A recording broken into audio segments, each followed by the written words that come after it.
La Genèse, chapitre 3. Le serpent était le plus rusé de tous les animaux des champs que l'Éternel Dieu avait fait. Il dit à la femme, « Dieu a-t-il réellement dit, « Vous ne mangerez pas de tous les arbres du jardin ?» La femme répondit au serpent, « Nous mangeons du fruit des arbres du jardin.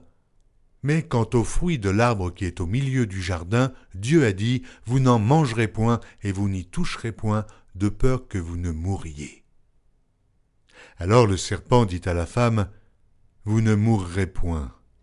Mais Dieu sait que le jour où vous en mangerez, vos yeux s'ouvriront, et que vous serez comme des dieux, connaissant le bien et le mal. » La femme vit que l'arbre était bon à manger et agréable à la vue, et qu'il était précieux pour ouvrir l'intelligence. Elle prit de son fruit et en mangea. Elle en donna aussi à son mari, qui était auprès d'elle, et il en mangea. Les yeux de l'un et de l'autre s'ouvrirent, ils connurent qu'ils étaient nus, et ayant cousu des feuilles de figuier, ils s'en firent des ceintures. Alors ils entendirent la voix de l'Éternel Dieu qui parcourait le jardin vers le soir, et l'homme et sa femme se cachèrent, loin de la face de l'Éternel Dieu, au milieu des arbres du jardin.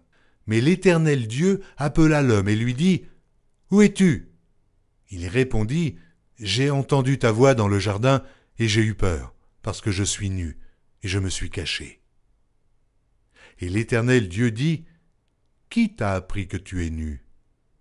Est-ce que tu as mangé de l'arbre dont je t'avais défendu de manger ?» L'homme répondit, « La femme que tu as mise auprès de moi m'a donné de l'arbre, et j'en ai mangé. » Et l'Éternel Dieu dit à la femme, « Pourquoi tu fais cela ?»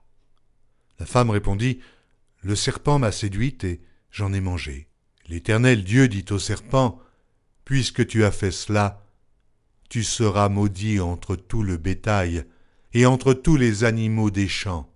Tu marcheras sur ton ventre et tu mangeras de la poussière tous les jours de ta vie. Je mettrai inimitié entre toi et la femme, entre ta postérité et sa postérité.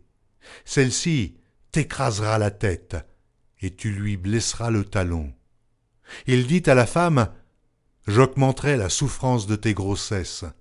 Tu enfanteras avec douleur, et tes désirs se porteront vers ton mari, mais il dominera sur toi. » Il dit à l'homme, « Puisque tu as écouté la voix de ta femme, et que tu as mangé de l'arbre au sujet duquel je t'avais donné cet ordre, tu n'en mangeras point, le sol sera maudit à cause de toi.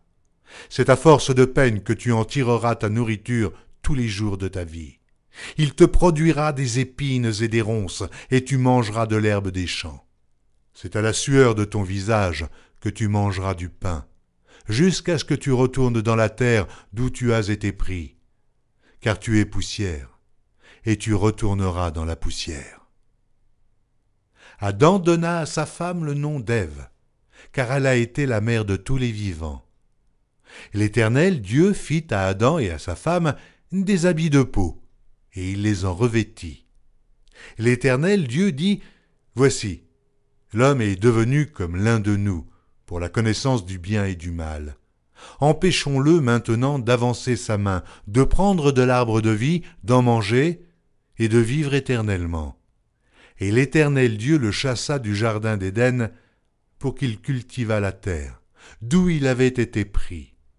C'est ainsi qu'il chassa Adam, et il mit à l'orient du jardin d'Éden les chérubins qui agitent une épée flamboyante pour garder le chemin de l'arbre de vie.